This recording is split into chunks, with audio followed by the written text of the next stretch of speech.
बहुत समय पहले की बात है। एक गांव में एक दूध वाला रहता था। उसका नाम गिरधर था। वह अपनी पत्नी और अपने एक बेटे के साथ रहता था। उसके पास एक ही गाय थी। वह बहुत प्यारी थी, मगर वह बहुत कम दूध दिया करती थी। वह जितना भी दूध देती थी, गिरधर उसे शहर में जाकर बेच आया करता था। लेकिन दूध कम होने की वजह से उसकी आमदनी भी बहुत कम हुआ करती थी, जिसकी वजह से उसकी पत्नी उसे दिन रात ताने मारा करती थी। अजी सुनो, इतने थोड़े से पैसों का मैं क्या करूं? इतने कम पैसों में तो घर चलाना भी मुश्किल हो रहा है। आपने पड़ोस के मोहन की बीवी को देखा? वह कल ही नई साड़ी खरीद के लाई है। उसका पति तो उसे हर हफ्ते मेला दिखाने के लिए लेकर जाता है और नए कपड़े भी दिलवाता है। आप तो ऐसा कुछ नहीं करते। देखो भगवान, मैं जितने पैसे कमाता हूँ सारे तुम्हें लाके दे देता हूँ। अब मैं और पैसे कहाँ से लाऊं? जितने पैसे तुम कमा के लाते हो ना, उसमें से आधे से ज्यादा पैसों का चारा तो तुम्हारी ये गाय ही खा जाती है और बदले में इतना कम दूध देती है। इस गाय से हमें कोई फायदा नहीं है। इसे तो तुम किसी जंगल में ही छोड़ आओ और एक नई गाय खरीद लो। देखो भगवान, मेरे पास नई गाय खरीदने के पैसे नहीं हैं। हम जितना भी कमाते हैं उसमें 2 वक्त की रोटी मिल जाती है। मुझे ज्यादा कुछ नहीं चाहिए। अजी आपको नहीं चाहिए तो ना सही, लेकिन मुझे तो नए कपड़े खरीदने हैं और नए गहने भी लेने हैं। देखो भगवान, मुझे और परेशान मत करो। रात बहुत हो गई है और मुझे सोने जाना है। इतना बोलकर गिरधर वहां से चला जाता है। पत्नी सोचते हुए, कोई तो उपाय होगा जिससे हम ज्यादा मुनाफा कमा सकें। हमारे पास नई गाय खरीदने के पैसे तो हैं नहीं। मुझे इसी गाय से ज्यादा मुनाफा कमाने की तरकीब खोजनी होगी। अगले दिन सुबह होने पर गिरधर रोज की तरह गाय का दूध निकालकर शहर में बेचने चला जाता है। उसकी पत्नी अपने बेटे को आवाज लगाती है, अरे बेटा मुन्नू, कहाँ है? जरा मेरी बात सुन। जी माँ। जरा बाहर जाकर देख, तेरे पिताजी शहर में दूध बेचने के लिए चले गए क्या? मुन्नू बाहर जाकर देखता है। जी माँ, बाहर कोई नहीं है, पिताजी चले गए। यही सही मौका है। उसकी लालची पत्नी गाय के पास जाती है और बोलती है, क्यों री राम प्यारी, तू दिन रात चारा खाती रहती है लेकिन ज्यादा दूध क्यों नहीं देती? फिर उसकी पत्नी को ध्यान आता है कि उसके पड़ोस में रहने वाले कालिया के पास भी एक ही गाय है, लेकिन उसकी बीवी तो बहुत खुश रहती है। वह कैसे? वह सोच में पड़ जाती है।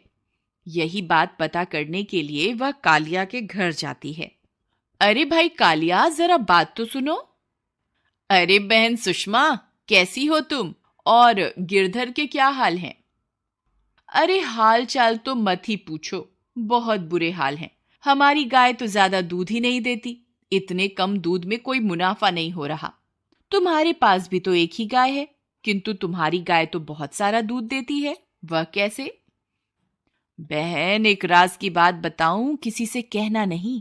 मैं शहर से एक इंजेक्शन लाया हूं, जिसे अगर गाय को लगा दो तो वह 4 गुना ज्यादा दूध देती है। अरे दैया, ऐसा भी कोई इंजेक्शन होता है क्या?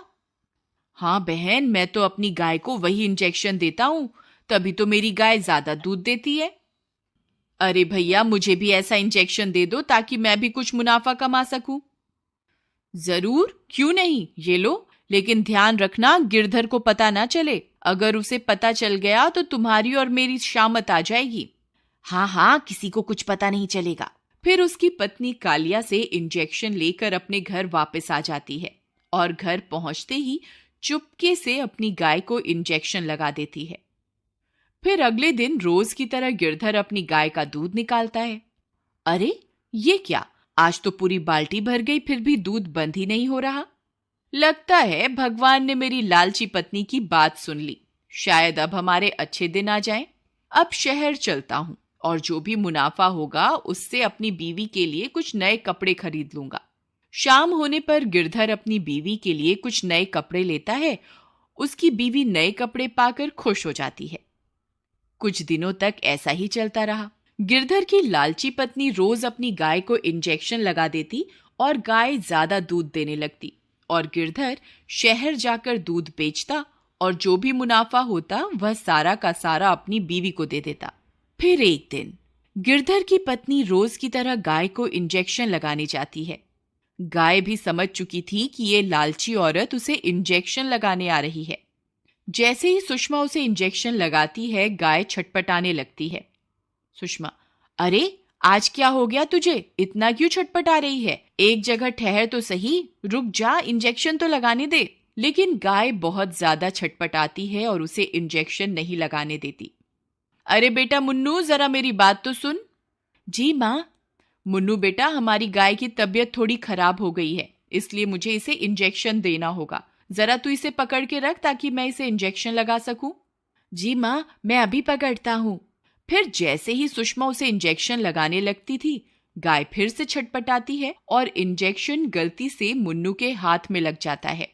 मुन्नू जोर से चिल्लाता है, अरे मर गया, हाय हाय। अरे ये क्या किया माँ? ये इंजेक्शन तो मुझे लग गया।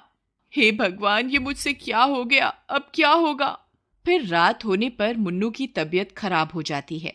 अरे बेटा मुन्नू, सुबह तक तो तुम ठीक थे, ये अचानक तुम्हें क्या हो गया? पिताजी, सुबह गाय की तबीयत खराब होने की वजह से माँ गाय को इंजेक्शन लगा रही थी और गलती से वह इंजेक्शन मुझे लग गया। लेकिन सुबह तो गाय की तबीयत ठीक थी। पत्नी डरते हुए, नहीं नहीं, आपके जाने के बाद उसकी तबीयत थोड़ी खराब हो गई थी, तो मैंने पड़ोस के कालिया से एक इंजेक्शन लेकर उसे लगाना चाहा था, तभी गलती से वह इंजेक्शन मुन्नू को लग गया। गिरधर समझ जाता है कि वह इंजेक्शन किस लिए था। गिरधर गुस्से में, मैं जानता हूं भगवान, तुम कालिया से वह इंजेक्शन क्यों लेकर आई थी। अपनी चोरी पकड़ी जाने पर उसकी पत्नी बहुत शर्मिंदा हो जाती है। मुझे माफ कर दो, ये सब तो मैंने अधिक मुनाफा कमाने के लिए किया था। मुझे क्या पता था कि वह इंजेक्शन एक दिन मेरे बेटे को ही लग जाएगा। गिरधर, भगवान, आज उस इंजेक्शन की वजह से जब तुम्हारे बेटे की तबीयत खराब हुई तभी तुम्हें एहसास हुआ ना। ये सोचो कि जब तुम रोज गाय को इंजेक्शन लगाती होगी तो उस पे क्या बीतती होगी।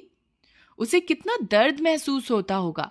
गाय तो बेजुबान है, इसलिए अपना हाल बता भी नहीं सकती, और हम लालची इंसान थोड़ा ज्यादा मुनाफा कमाने के चक्कर में इन बेजुबान जानवरों का फायदा उठाते हैं। अपने पति की बात सुनकर वह बहुत ज्यादा शर्मिंदा हो जाती है और अपने किए हुए की माफी मांगती है।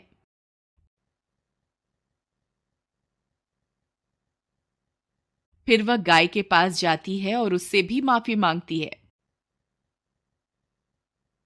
और गाय भी उसे मुस्कुराकर माफ कर देती है। फिर वह उसी दिन से अपनी गाय की बहुत सेवा करती है और उसी गाय का दूध पी पी कर उसका बेटा भी कुछ ही दिनों में ठीक हो जाता है और वह सब कम मुनाफे में भी खुश रहने लगते हैं। मॉरल, अगर इंसान ज्यादा मुनाफा कमाने के चक्कर में अक्सर इंसान ज्यादा मुनाफा कमाने के चक्कर में बेजुबान जानवरों का फायदा उठाते हैं और बेचारे जानवर बेजुबान होने की वजह से कुछ बोल भी नहीं पाते और हम इंसानों का जुल्म चुपचाप सहते रहते हैं। अक्सर आपने देखा होगा, सड़क पर गाय लावारिस हालत में घूमती रहती है और पॉलीथीन खाने की वजह से दम भी तोड़ देती है।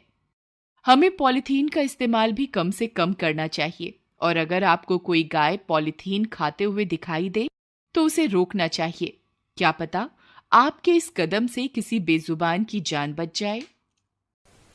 अक्सर चुनौतियों से, संघर्षों से हम डरते हैं, लेकिन संघर्ष ही तो हैं जो हमें और अधिक मजबूत करते हैं और जिंदगी की कठिनाइयों से लड़ने की हिम्मत देते हैं और हमें सक्षम बनाते हैं, कुछ भी कर पाने के और कुछ भी कर गुजरने के।